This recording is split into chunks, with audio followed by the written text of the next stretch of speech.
वालेकुम नादिया, कैसे हैं आप? अस्सलाम, मैं ठीक हूँ। आप कैसी हैं रुकैया? अल्हम्दुलिल्लाह, thank you for joining me today. और आपके और शानज़े की जर्नी के बारे में हम आपसे सुनेंगे आज, और होपफुली कि बहुत सारी मदर्स को इससे हेल्प आउट हो।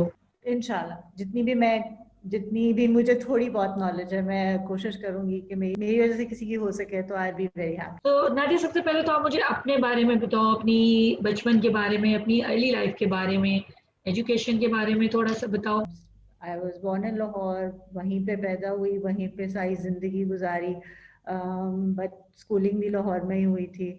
और फिर शादी जब हुई तो मेरे इन-लॉज भी लाहौर में ही रहते थे। तो इनिशियली सोचा यही था कि हम लाहौर में ही रहेंगे, लेकिन फिर जब आप इंसान कुछ करता है और अल्लाह की कोई और मर्जी होती है, तो मेरे हस्बैंड की पोस्टिंग पहले कराची हो गई, उसके बाद फिर पाकिस्तान से बाहर हो गई, तो फिर उस तरह फिर सिलसिला आगे चलता ही रहा। तो अब ये बताएं कि आप और मैं कहाँ मिले थे, कुछ याद है?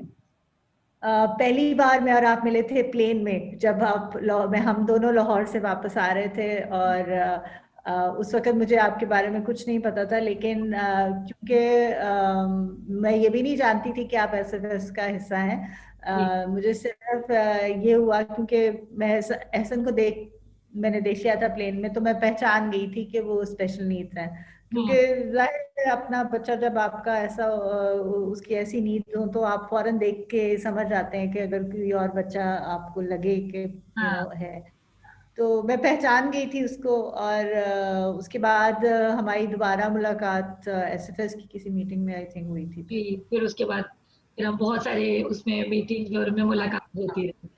तो ये तो हमारी मुलाकात का हो। तो आपने मुझे ये नहीं बताया कि आपकी अरेंज मैरिज थी या कैसे शादी कैसे, भाई कैसे मिले?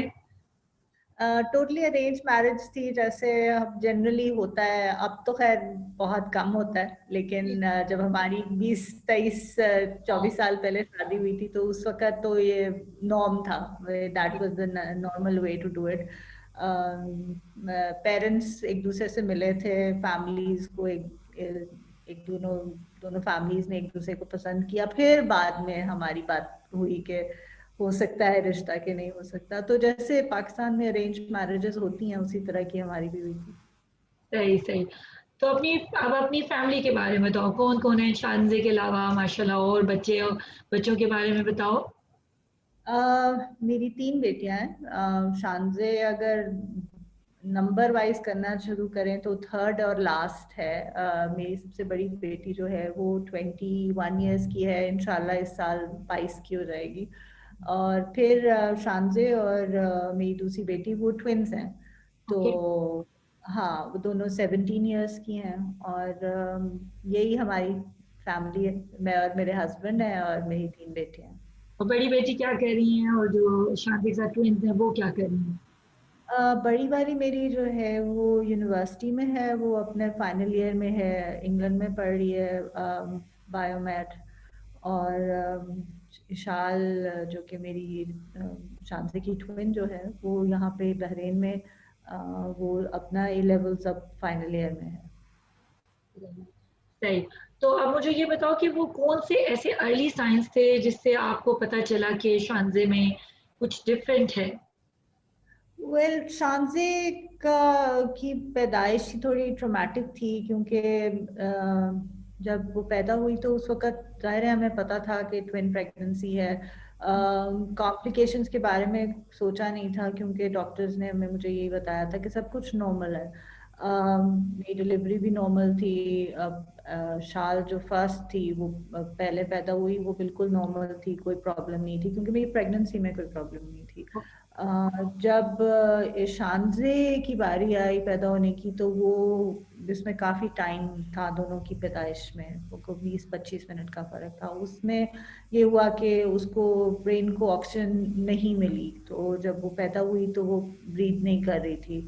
तो उसको ज़ाहिर है उस वक्त हेल्प की ज़रूरत थी। फिर उन्होंने उसको वेंटिलेटर पे रखा, कुछ 4-5 दिन वो वहाँ पे आईसीयू में थी लाहौर में।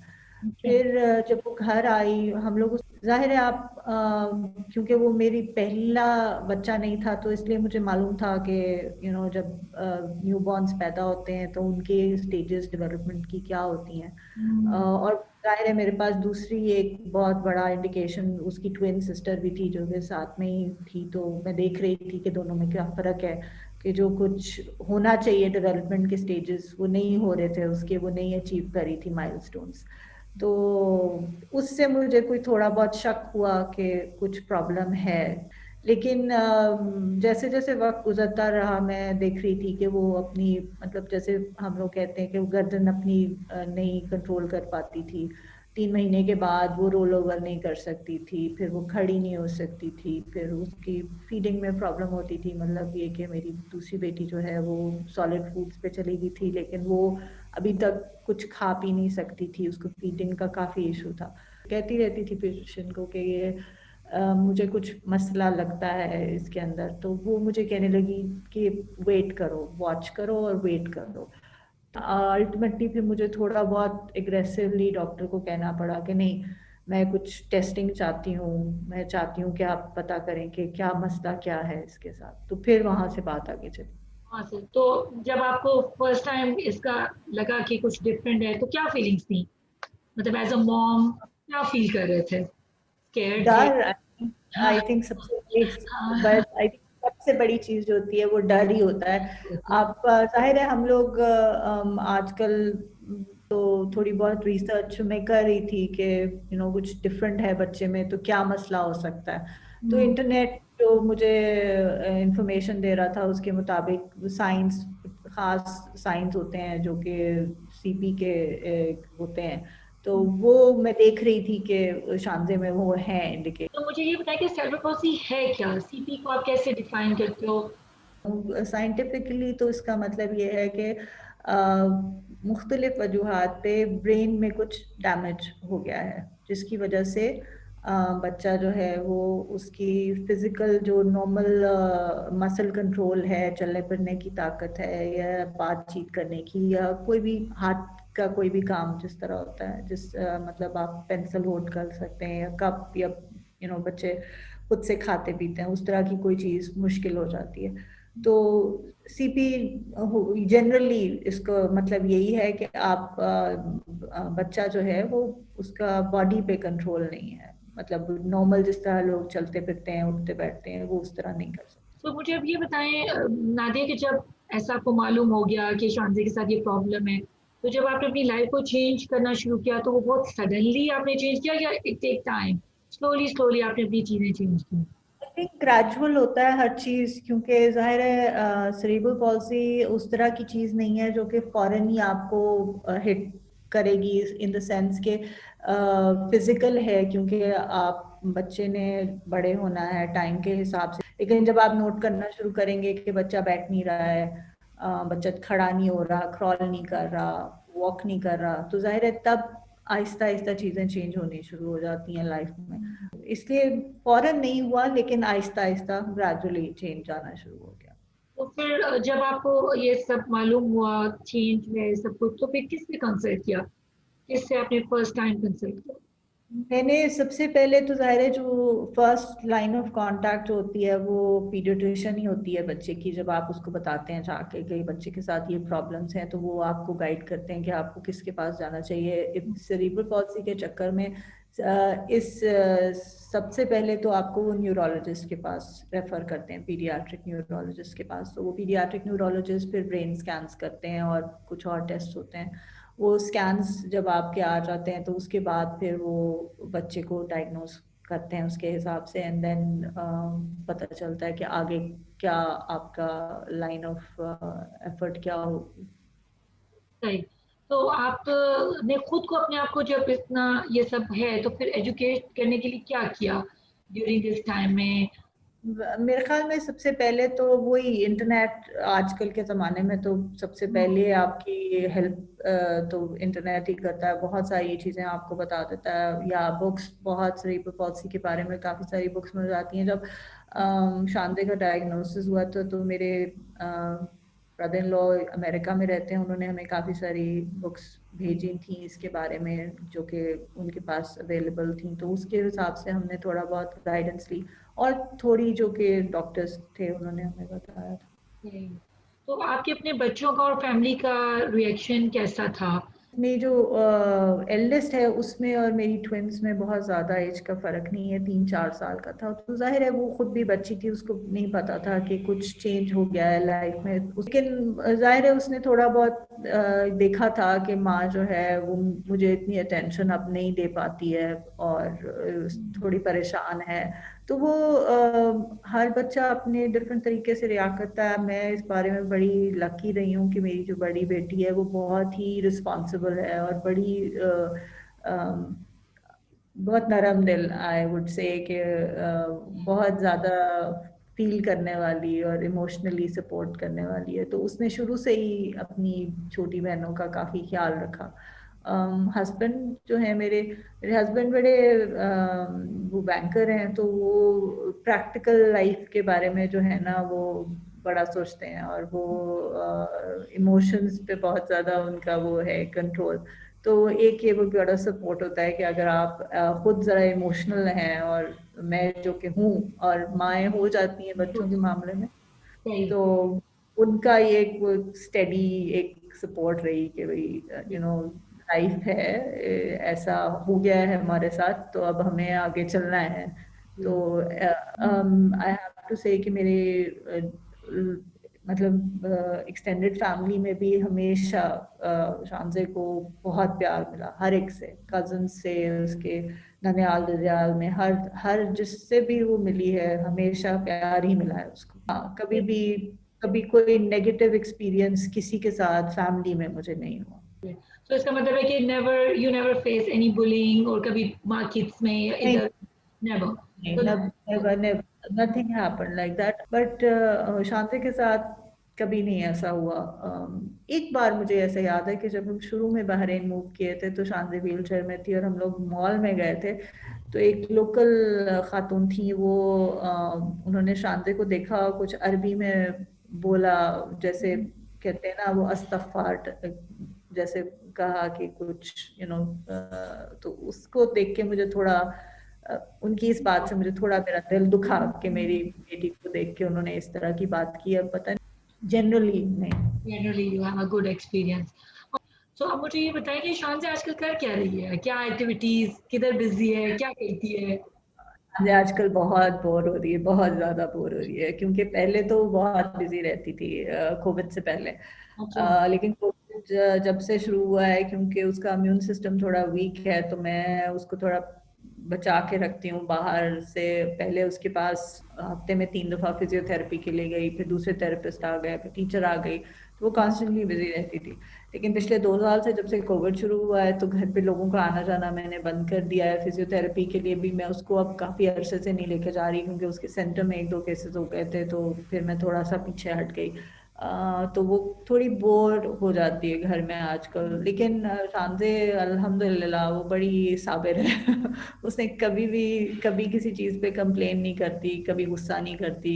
मैं उसको टीवी के आगे बिठा देती हूँ तो वो टीवी देखती है और अपने आप को एंटरटेन रखती है। अब मुझे ये बताएं कि शादी जैसे माशाल्लाह बड़ी होती जा रही है, तो एज ए स्थिति आपको किन चैलेंजेस का सामना करते हैं? यानी लाइफ स्टेबल होती जा रही है या स्टिल आप समझती हैं कि स्ट्रगल है?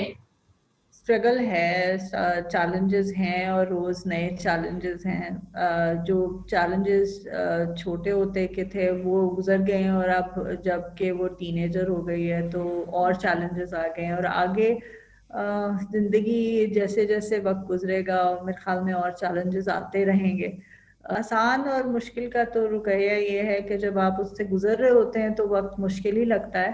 तो हाँ, तो जब वो छोटी थी और मैं भी यंग थी तो उस वक्त वो टाइम मुश्किल लगता था कि 2-3 छोटे बच्चे हैं घर में और एक स्पेशल नीड्स बच्चा है, और उस तीनों को किस तरह मैनेज करना है और घर को कैसे मैनेज करना है और फैमिली को किस तरह देखना है। Life is itself challenge, so every day is a new day, हम तो उसको इस हाँ, तरह से ले सकते हैं, we can take it in to that वे।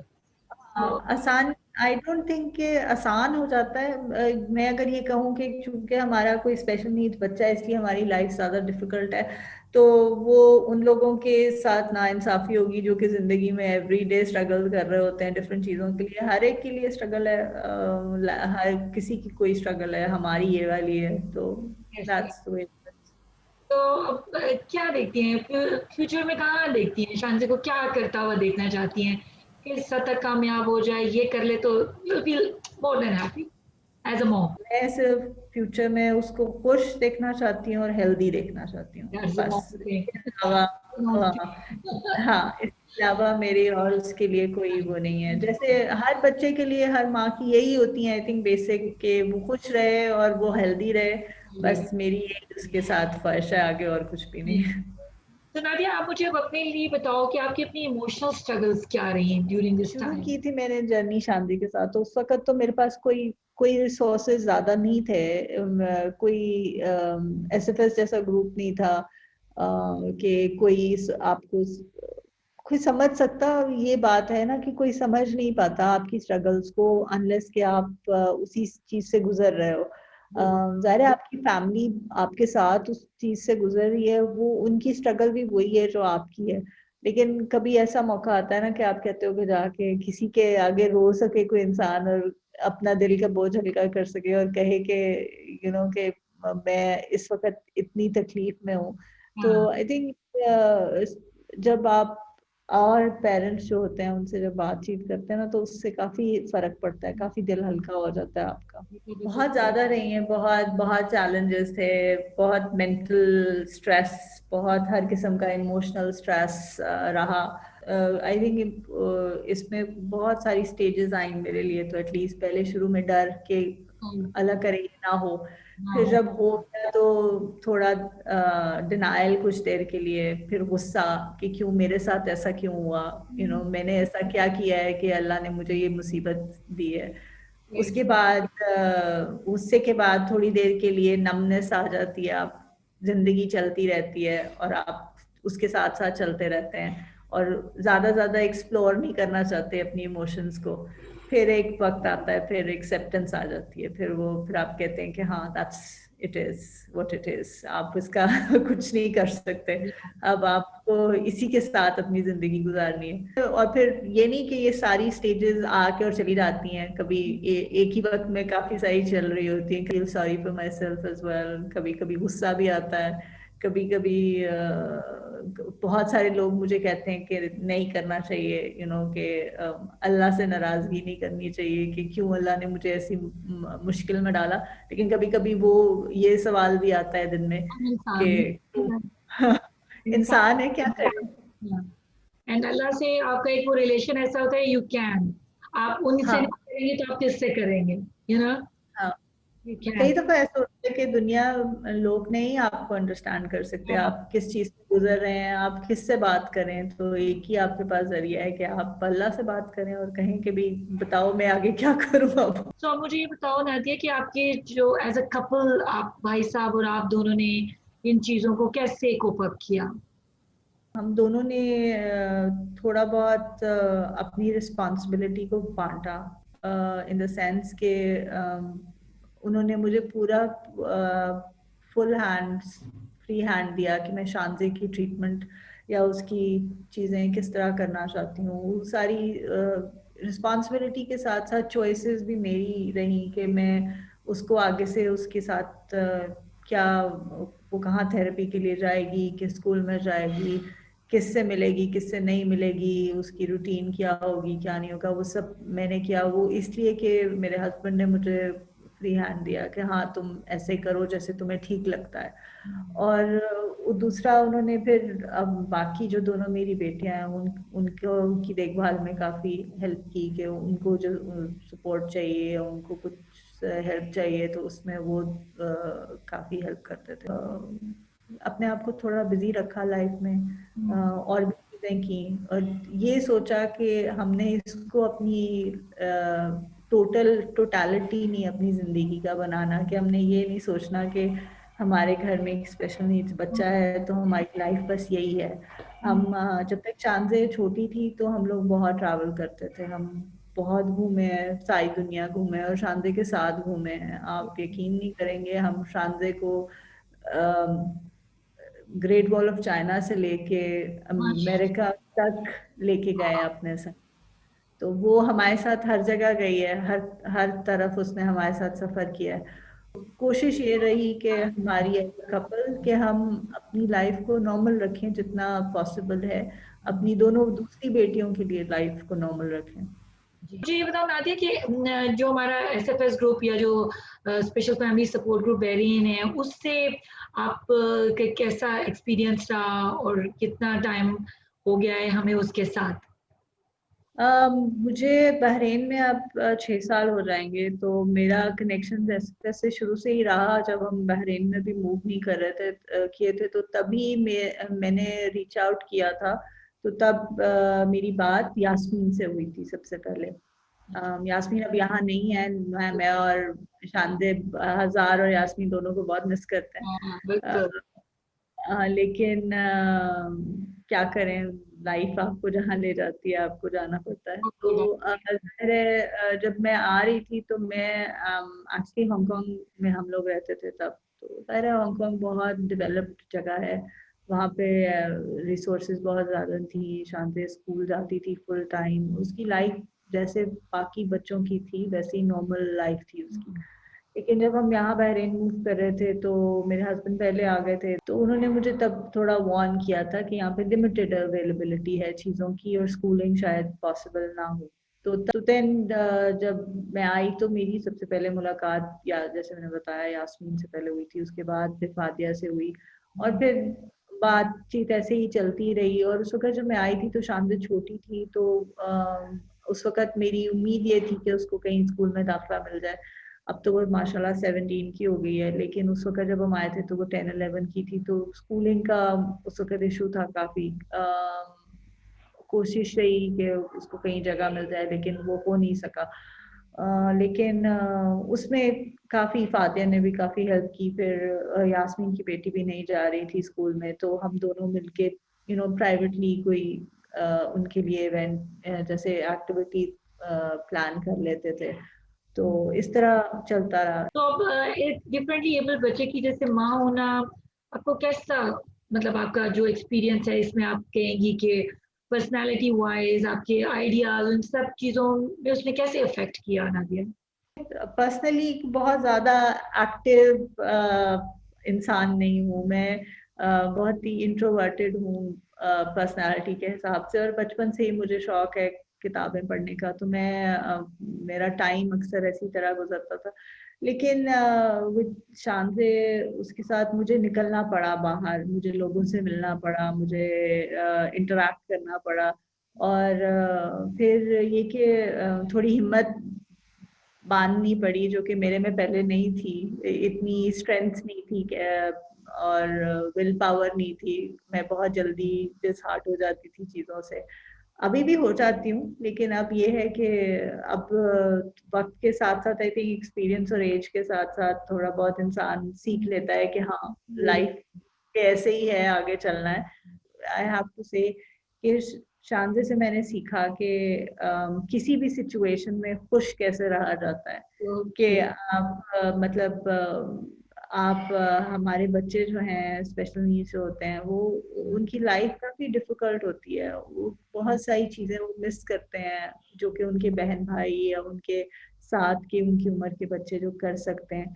लेकिन मेरी बेटी ने कभी कंप्लेन नहीं किया, कभी गुस्सा नहीं किया, कभी उसने इस नाराजगी का इजहार नहीं किया, कभी इस बात का नहीं कहा कि मेरे साथ ऐसा क्यों हुआ, why am I like this. कभी उसने ऐसी बात कभी नहीं की। हालांकि वो समझती है चीजें, लेकिन उसके बावजूद वो कभी कंप्लेन नहीं करती, और बहुत ही हैप्पी गो लकी और बहुत ही पॉजिटिव उसकी है।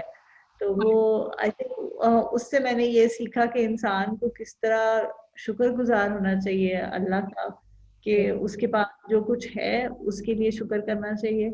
और हर वक्त जो है वो किसी ना किसी चीज में खुशी ढूंढ। तो आप मुझे ये बताओ नदी कि आप जो सोसाइटी में बच्चों की इंक्लूसिविटी होती है, इसको लेकर क्या प्रॉब्लम आपने फेस की या आप देखती हो, क्या है ये? स्कूल्स का तो ये रुकैया के जगह पे डिपेंड करता है। जैसे मैंने आपको बताया ना कि मैं हांगकांग इससे पहले रही थी, तो वहाँ पे तो अवेलेबिलिटी थी, और फिर स्पेशल नीड स्कूल भी थे। शाम पे फुल टाइम स्कूल जाया करती थी और अकेले जाती थी, despite being on a wheel chair. School bus पे जाती थी, खुद वापस आती थी, खुद जाती थी, और मैं साथ भी मैं कोई हेल्पर या एड या कुछ नहीं मैंने दिया हुआ था। जो कुछ भी था वो स्कूल देता था। तो उस सेंस में, और मेडिकल फैसिलिटीज में जाहिर है काफी वहां पे था। तो आई थिंक फर्क है कि आप जहाँ रहते हैं उसके हिसाब से सोसाइटी आपको मिलेगी। बहरीन में इंक्लूसिविटी, जितनी अवेलेबिलिटी है चीजों की उसके हिसाब से तो यहाँ पे लोग बहुत अच्छे हैं, कोशिश करते हैं कि वो लोगों को अपने साथ इंक्लूड करें। हमारा जो अपना सोशल सर्कल है उसमें हमेशा शांति को मतलब इंक्लूड किया गया है। लोग खास तौर पे मुझे फ्रेंड्स जो हैं वो कहते हैं कि आप शांति को जरूर साथ लेके आना। और दूसरी बात ये कि लोग अंडरस्टैंड भी करते हैं कि कभी कभी मेरी लिमिटेशन हैं। जैसे मेरे जो क्लोज फ्रेंड्स हैं उनको मालूम है, तो वो मेरे हिसाब से अपने आप को एडजस्ट कर लेते हैं। कि जैसे मेरा स्केड्यूल है, उनको पता है कि शांति के खाने का टाइम है या उसकी दवाई का टाइम है, मैं इस टाइम पे नहीं निकल सकती घर से, या कुछ इस तरह की चीजें हैं, वजूहत हैं। लेकिन वो चाहते हैं कि मैं उनको ज्वाइन करूं, तो वो फिर कोशिश करके अपना अपना अपना स्केड्यूल जो है उसके हिसाब से अडाप्ट करते हैं। फिर कई दफा बहुत इंसिस्ट करते हैं कि जो कोई इवेंट्स हैं उस पर मैं शांति को लेके आऊँ। जैसे मेरी जब वो छोटी थी तो फ्रेंड्स के बच्चों की बर्थडे पार्टी होती थी, तो वो कहती थी कि इनको उस शांति को तुमने जरूर लेके आना है, और कोई आए ना आए शांति को जरूर लेके आना है। तो इसलिए हमेशा मेरे लिए एटलीस्ट रही है इंक्लूसिविटी। मैं इस बारे में काफी लकी रही हूँ कि सब लोगों ने, जितने भी मेरी फैमिली और फ्रेंड्स हैं, उन सब ने शांति को अपने एक्सेप्ट किया और उसको हमेशा इंक्लूड किया हर चीज के अंदर। जैसे अभी मेरी सिस्टर इन लॉ, मेरे हस्बैंड की जो बहन है, उनके बेटे की शादी है दिसंबर में। तो मेरी बेटियां और उसकी कजन्स जो हैं वो आजकल कोशिश कर रही हैं कि वो जो इवेंट्स हैं उस पे क्या क्या वो करेंगे, क्या कपड़े पहनेंगे, और उन्होंने मेहंदी के फंक्शंस पे वो क्या डांस करेंगे और क्या नहीं करेंगे। तो वो सारी चीजों में वो शांति को इंक्लूड करते हैं अपनी डिस्कशन में।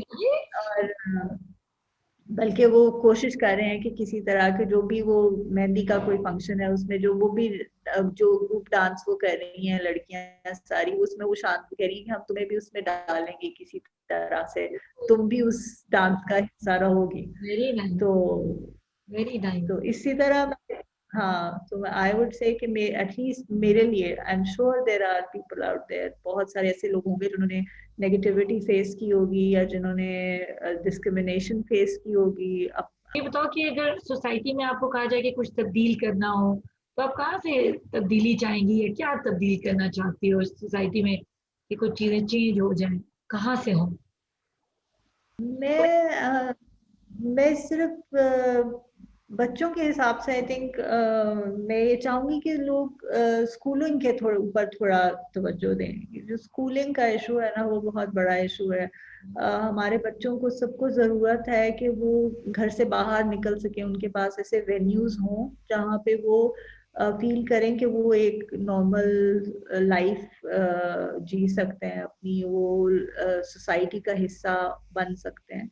एंड देन जब बच्चे थोड़े बड़े हो जाते हैं तो उनको फिर कोई वेन्यूज ऐसे मिलने चाहिए जहाँ पे वो जा सके, इन द सेंस के कोई इंटर्नशिप्स उनको मिले या कोई भी ऑर्गेनाइजेशन उनको एक्सेप्ट करें कि वो आए और आके कुछ स्किल सीख सकें वो कोई अपनी, या स्किल नहीं तो लाइफ स्किल सीख सकें। कि जैसे मतलब बच्चे सीख पाए कि कुकिंग कैसे करनी है या अपने आप को उन्होंने मतलब किस तरह सोसाइटी के अंदर इंटीग्रेट करना है।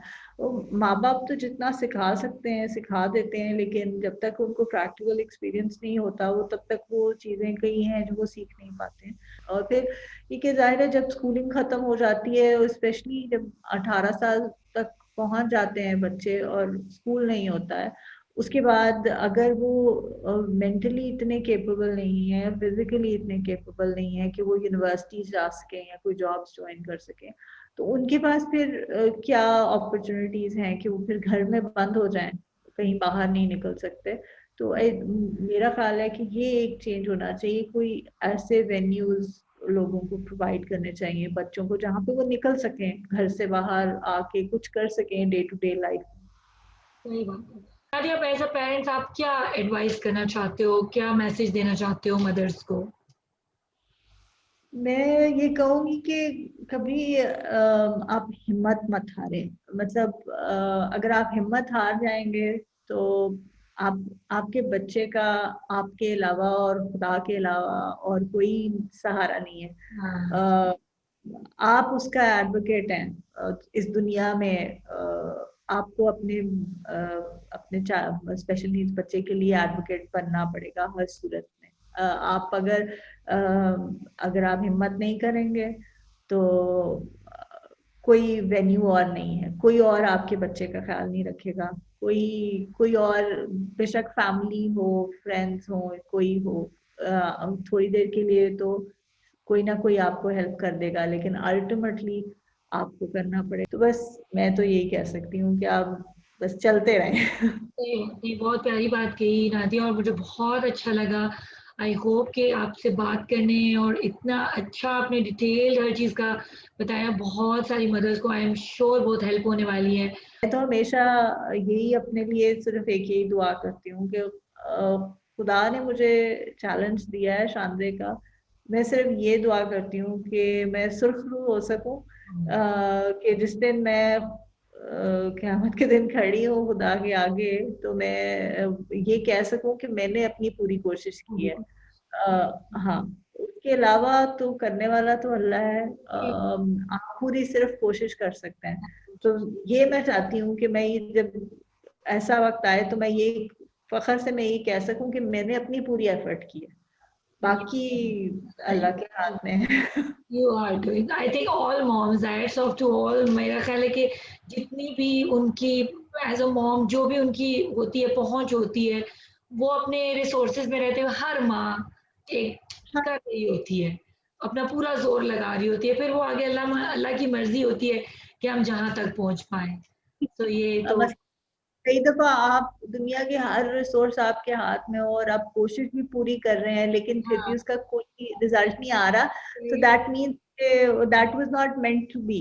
तो या और वही जब हम मतलब हमारे बहुत सारे एसएफएस के मेंबर्स डिफरेंट रिलीजन्स को फॉलो करते हैं, बिलोंग करते हैं डिफरेंट सेक्स में, लेकिन एटलीस्ट हम लोग एज मुस्लिम्स तो ये बिलीव करते हैं कि जो आपका है वो आपके मिलके रहेगा, और जो आपकी किस्मत का नहीं था वो आप एड़ी चोटी का जोर लगा लेंगे तो वो आपको नहीं मिलेगा। तो ये तो है।